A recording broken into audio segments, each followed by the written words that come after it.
Hello दोस्तों, स्वागत है आप सभी का आपका अपने यूट्यूब चैनल जीएस नंबर 1 पे। दोस्तों, एडिटेरिया की नई प्रैक्टिस सेट आ चुकी है जिसमें हम अब तक 8 प्रैक्टिस सेट का डिस्कशन किया जा चुका है। इस वीडियो में हम प्रैक्टिस सेट नंबर 9 का डिस्कशन करने वाले हैं। वीडियो शुरू करने से पहले यदि आपने चैनल को सब्सक्राइब नहीं किया है तो चैनल को सब्सक्राइब कर लें। वीडियो को लाइक शेयर एंड कमेंट जरूर करें एवं यदि आपने इससे पहले का जो पार्ट है उसे नहीं देखा है तो उसे ज़रूर देखें, जिससे आपको और अधिक लाभ मिल सके। तो चलिए शुरू करते हैं। प्रैक्टिस सेट 9 को शुरू करते हैं। चलिए, वाला क्वेश्चन है, मांसपेशियों में दर्द के उपचार में उपयोग किया जाने वाला विकिरण कौन सा है। तो मांसपेशियों के दर्द के उपचार में उपयोग किया जाने वाला विकिरण इंफ्रारेड का उपयोग किया जाता है। सही आंसर ऑप्शन ए हो जाएगा। अगला प्रश्न है, अदरक तना है जड़ नहीं, क्योंकि इसमें नोड एवं इंटरनेट दोनों पाया जाता है, इसलिए जो है अदरक वो तना है जबकि जड़ नहीं है। सही आंसर ऑप्शन बी हो जाएगा। अगला प्रश्न है, बोरी एवं कूनो वन्य जीव अभयारण्य किस राज्य में स्थित है। तो बोरी एवं कूनो वन्य जीव अभयारण्य जो है वो मध्य प्रदेश में स्थित है। सही आंसर ऑप्शन ए हो जाएगा। अगला प्रश्न है, राष्ट्रपति द्वारा राष्ट्रीय आपात की घोषणा संसद के दोनों सदनों द्वारा कितने माह के भीतर अनुमोदित होनी आवश्यक होती है। इसका सही आंसर ऑप्शन ए, 1 माह के अंदर जो है उसका अनुमोदन होना आवश्यक होता है। अगला प्रश्न है, भारत में राष्ट्रीय आय का आकलन सर्वप्रथम किस वैज्ञानिक द्वारा किया गया था। तो भारत में राष्ट्रीय आय का आकलन सर्वप्रथम RBK राव के द्वारा किया गया था। इसका सही आंसर ऑप्शन नंबर डी हो जाएगा। अगला प्रश्न है, वर्ल्ड इकोनॉमिक आउटलुक रिपोर्ट निम्न में से किस संस्था के द्वारा जारी किया जाता है। तो वर्ल्ड इकोनॉमिक आउटलुक रिपोर्ट जो है वह अंतर्राष्ट्रीय मुद्रा कोष के द्वारा जारी किया जाता है। सही आंसर ऑप्शन डी हो जाएगा। अगला प्रश्न है, जल का अधिकतम घनत्व होता है। जल का अधिकतम घनत्व किस पर होता है। तो 277 केल्विन तापमान पर होता है। सही आंसर ऑप्शन बी हो जाएगा। आगे बढ़ते हैं। हमारा अगला प्रश्न है, इसमें सुमेलित करना है सूची 1 को सूची 2 से सुमेलित करना है। लैक्टिक अम्ल किस में पाया जाता है। दूध में पाया जाता है। एसेटिक अम्ल सिरका में पाया जाता है। साइट्रिक अम्ल जो है नींबू में पाया जाता है। और ब्यूटारिक अम्ल जो है वो दुर्गंध में पाया जाता है। इसका सही क्रम हो जाएगा 3, 4, 1 एवं 2। 3, 4, 1 एवं 2। इसका सही आंसर ऑप्शन नंबर सी हो जाएगा। आगे बढ़ते हैं। हमारा अगला प्रश्न है, इसमें भी सुमेलित करना है। अभिनव भारत का स्थापना किसने किया था। तो BD सावरकर के द्वारा किया गया था। अखिल भारतीय ट्रेड यूनियन कांग्रेस जो है इसका स्थापना अखिल भारतीय ट्रेड यूनियन कांग्रेस की स्थापना MN जोशी के द्वारा किया गया था। हिंदुस्तान सोशलिस्ट रिपब्लिक एसोसिएशन इसका स्थापना जो है चंद्रशेखर आज़ाद के द्वारा किया गया था। और नौजवान सभा ये जो है भगत सिंह से संबंधित था। इसका सही आंसर ऑप्शन नंबर सी हो जाएगा। आगे बढ़ते हैं। हमारा अगला प्रश्न है, बंग भंग विरोधी आंदोलन का प्रारंभ किस तिथि को हुआ था। तो बंग भंग विरोधी आंदोलन का प्रारंभ जो है वह 16 अक्टूबर 1905 ईस्वी को हुआ था। सही आंसर ऑप्शन सी हो जाएगा। आगे बढ़ते हैं। हमारा अगला प्रश्न है, इसमें बताना है कौन सुमेलित नहीं है। तो आइए देखते हैं। चंद्रप्रभा वन्यजीव अभयारण्य यह उत्तर प्रदेश में है, बिल्कुल सही है। जयसमंद वन्यजीव अभयारण्य राजस्थान में है, यह भी सही है। करेरा वन्यजीव अभयारण्य मध्य प्रदेश में, यह भी सही है। जबकि नाहरगढ़ वन्यजीव अभयारण्य कर्नाटक में नहीं है, यह सम्मिलित नहीं है। इसका सही आंसर ऑप्शन डी हो जाएगा। अगला प्रश्न है, संविधान के किस अनुच्छेद के तहत सर्वोच्च न्यायालय रिट जारी करता है। तो संविधान के अनुच्छेद 32 के तहत जो है सर्वोच्च न्यायालय क्या करता है, रिट जारी करता है। इसका सही आंसर ऑप्शन ए हो जाएगा। आगे बढ़ते हैं। अगला प्रश्न है, हिंदुस्तान रिपब्लिक एसोसिएशन की स्थापना कहाँ की गई थी। तो हिंदुस्तान रिपब्लिक एसोसिएशन की स्थापना कानपुर में किया गया था। सही आंसर ऑप्शन सी हो जाएगा। अगला प्रश्न है, कोहरा के समय हम लोग किसके कारण देख नहीं पाते हैं। तो कोहरा के समय प्रकीर्णन के कारण जो है हम लोग नहीं देख पाते हैं। सही आंसर ऑप्शन डी हो जाएगा। आगे बढ़ते हैं। अगला प्रश्न है, निम्न में से कौन सा एक नाइट्रोजन स्थिरीकरण करने वाला जीव नहीं है। तो नॉस्टॉक, एनाबीना एवं एजोटोबैक्टर ये तीनों जो है वो नाइट्रोजन का स्थिरीकरण करने वाला क्या है, यह जीव है, एक जीव है। जबकि माइकोराइजा जो है यह जीव नहीं है। सही आंसर इसका ऑप्शन डी हो जाएगा। आगे देखते हैं। इसे बताना है कौन सुमेलित नहीं है।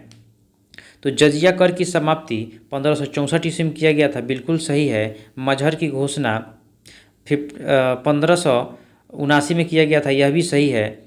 जबकि इलाही सामत की शुरुआत ये 1582 में किया गया था, यह गलत है। फतेहपुर सीकरी की स्थापना जो है 1571 में किया गया था, यह बिल्कुल सही है। इसका सही आंसर ऑप्शन सी हो जाएगा। आगे बढ़ते हैं, हमारा अगला प्रश्न है, इसमें भी क्या करना है, सुमेलित करना है। इसमें भी सुमेलित करना है और बताना है कि कौन सुमेलित नहीं है। कृष्ण प्रथम, इन्होंने एलोरा का कैलाश मंदिर बनवाया था, बिल्कुल सही है। नरसिंह वर्मन प्रथम, इन्होंने रथ मंदिर बनवाया था, यह भी बिल्कुल सही है। राजराज प्रथम, इन्होंने बृहदेश्वर मंदिर का निर्माण करवाया था, यह भी बिल्कुल सही है। जबकि नरसिंह वर्मन प्रथम कांची का कैलाश मंदिर का निर्माण करवाया था, यह गलत है।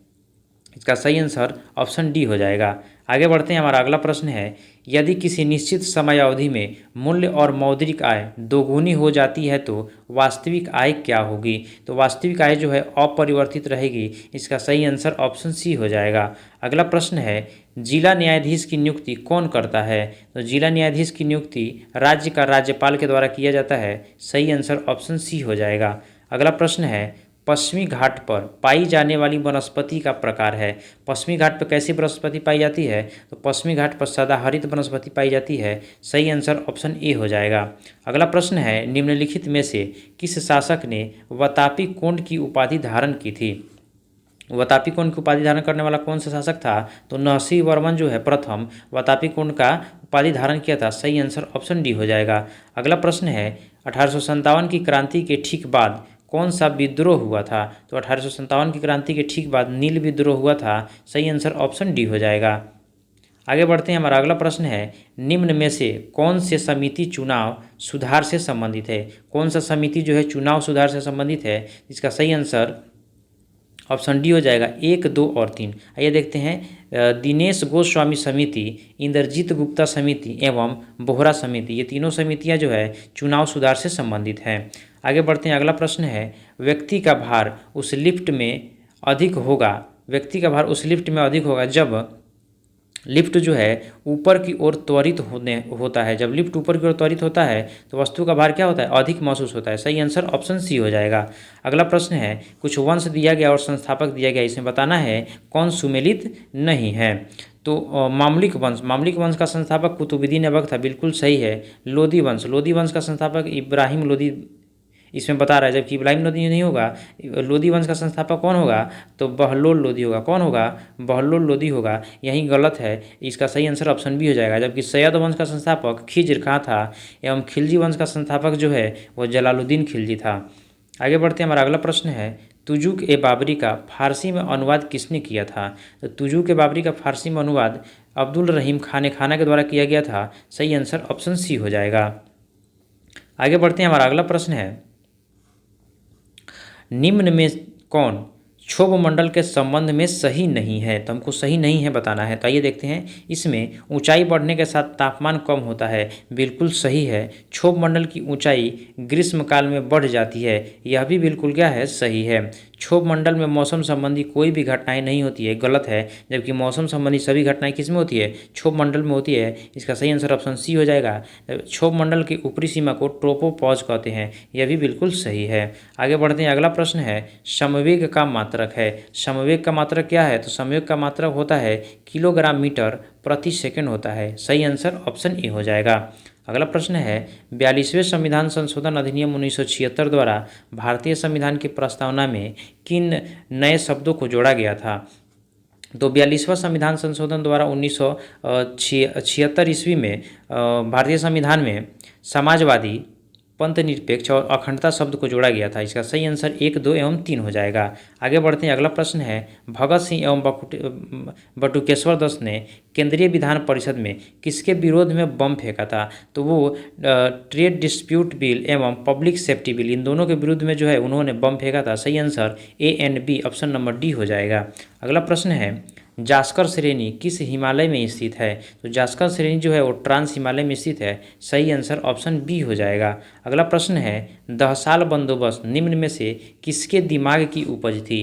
तो दहसाल बंदोबस्त जो है वह टूडर्मल के दिमाग की उपज दी। सही आंसर ऑप्शन बी हो जाएगा। आगे बढ़ते हैं, अगला प्रश्न है दासीग्राम राष्ट्रीय उद्यान निम्नलिखित में से किस वन्य जीव के लिए प्रसिद्ध है? तो दासीग्राम राष्ट्रीय उद्यान जो है वह हंगुल के लिए प्रसिद्ध है। सही आंसर इसका ऑप्शन बी हो जाएगा। आगे बढ़ते हैं, अगला प्रश्न है सभी प्रकार के सरकारी आय एवं व्यय निम्नलिखित में से किससे में जाते हैं? तो सभी प्रकार का सरकारी आय एवं व्यय जो है वह भारतीय समेकित निधि में चला जाता है। किस में जाता है? भारतीय समेकित निधि में जाता है। सही आंसर ऑप्शन डी हो जाएगा। आगे बढ़ते हैं, अगला प्रश्न है रक्त के वर्गीकरण का सिद्धांत किसने दिया था? तो रक्त के वर्गीकरण का सिद्धांत लैंडस्टीनर के द्वारा दिया गया था। सही आंसर ऑप्शन सी हो जाएगा।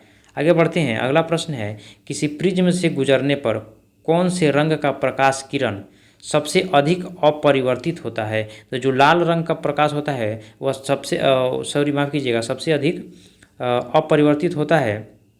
जो बैगनी रंग का जो प्रकाश होता है वो सबसे अधिक अपरिवर्तित होता है। सही आंसर ऑप्शन डी हो जाएगा। आगे बढ़ते हैं, अगला प्रश्न है हमारा कांग्रेस की उत्पत्ति के संबंध में सेफ्टी बल्ब का सिद्धांत निम्नलिखित में से किसने दिया था? तो सेफ्टी बल्ब का सिद्धांत दिया गया था लाला लाजपत राय के द्वारा। किनके द्वारा? लाला लाजपत राय के द्वारा। सही आंसर ऑप्शन डी हो जाएगा। आगे बढ़ते हैं, अगला प्रश्न है पौधे के किस भाग में प्रकाश संश्लेषण होता है? तो पौधे के क्लोरोप्लास्ट में प्रकाश संश्लेषण क्रिया होती है। सही आंसर ऑप्शन सी हो जाएगा। आगे बढ़ते हैं, अगला प्रश्न है भारत छोड़ो आंदोलन के दौरान स्थापित समानांतर सरकारों में सबसे ज़्यादा समय तक रहने वाला सरकार कौन सा था? तो सबसे ज़्यादा तक रहने वाला सरकार जो था वो सतारा का सरकार था। सही आंसर ऑप्शन सी हो जाएगा। अगला प्रश्न है प्रजापति उत्तर वैदिक काल में किसके प्रमुख देवता थे? तो प्रजापति उत्तर वैदिक काल में सृजन के देवता थे। किसके थे? सृजन के देवता थे। सही आंसर ऑप्शन डी हो जाएगा। आगे बढ़ते हैं, अगला प्रश्न है जैन धर्म के 5 महाव्रत में निम्न में कौन नहीं है? तो अहिंसा है, अस्तेय है, अपरिग्रह है, लेकिन स्यादवाद क्या है? नहीं है। इसका सही आंसर ऑप्शन डी हो जाएगा। अगला प्रश्न है शेख सलीम चिश्ती किस शासक के समकालीन थे? तो शेख सलीम चिश्ती जो थे वो अकबर के समकालीन थे। इसका सही आंसर ऑप्शन डी हो जाएगा। आगे बढ़ते हैं, अगला प्रश्न है बौद्ध धर्म के संघ संबंधी नियम तथा आचरण किस पुस्तक में संग्रहित है? तो बौद्ध धर्म के संघ संबंधी नियम एवं आचरण जो है वह विनय पिटक में संग्रहित है। सही आंसर ऑप्शन ए हो जाएगा। आगे बढ़ते हैं, अगला प्रश्न है भारत में परमाणु ऊर्जा आयोग की स्थापना कब की गई थी? तो भारत में परमाणु ऊर्जा आयोग की स्थापना 1948 ईस्वी में किया गया था। सही आंसर ऑप्शन बी हो जाएगा। अगला प्रश्न है निम्नलिखित में से तट से कितनी दूरी को प्रादेशिक जल के रूप में माना जाता है? तो प्रादेशिक जल के रूप में 22 समुद्री मील को जो है वह प्रादेशिक समुद्र क्षेत्र के रूप में माना जाता है। सही आंसर ऑप्शन सी हो जाएगा। अगला प्रश्न है वीर भूमि किसका समाधि स्थल है? तो वीर भूमि जो है वह राजीव गांधी का समाधि स्थल है। समाधि स्थल। सही आंसर ऑप्शन ए हो जाएगा। आगे बढ़ते हैं, अगला प्रश्न है निम्न में से कौन सी श्रृंखला द्वितीय तरंगों की है? तो द्वितीय तरंगों की श्रृंखला कौन सी है? द्वितीयक रंगों की श्रृंखला कौन सी है? तो पीकॉक, पीला, नीला एवं मैजेंटा यह जो है द्वितीयक रंग कहलाता है। सही आंसर ऑप्शन बी हो जाएगा। जबकि हरा, लाल एवं नीला जो है यह प्राथमिक रंग है। आगे बढ़ते हैं, अगला प्रश्न है हमारा निम्न में से कौन कैथोड किरण का गुण नहीं है?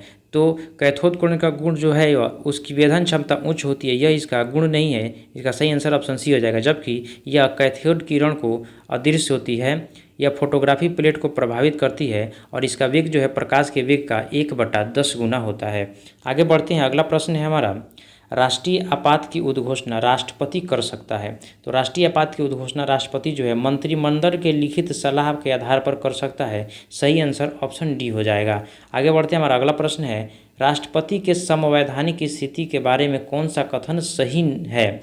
बताना है कौन सा कथन सही है। तो राष्ट्रपति राष्ट्र का प्रतिनिधित्व करता है किंतु राष्ट्र का शासन नहीं करता है। इसका सही आंसर ऑप्शन ए हो जाएगा।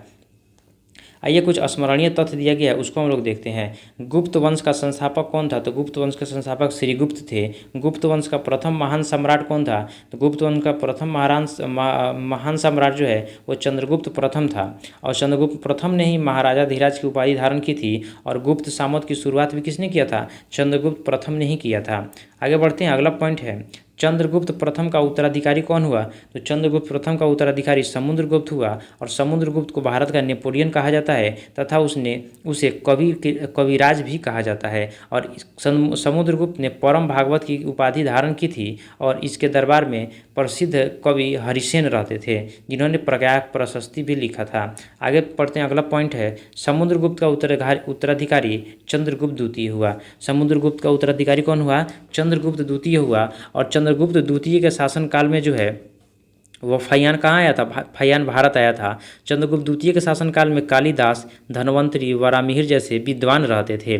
चंद्रगुप्त द्वितीय का उत्तराधिकारी कुमारगुप्त हुआ। चंद्रगुप्त द्वितीय का उत्तराधिकारी कौन हुआ? तो कुमारगुप्त हुआ। और कुमारगुप्त ने ही नालंदा विश्वविद्यालय की क्या की? स्थापना करवाई। आगे बढ़ते हैं, अगला पॉइंट है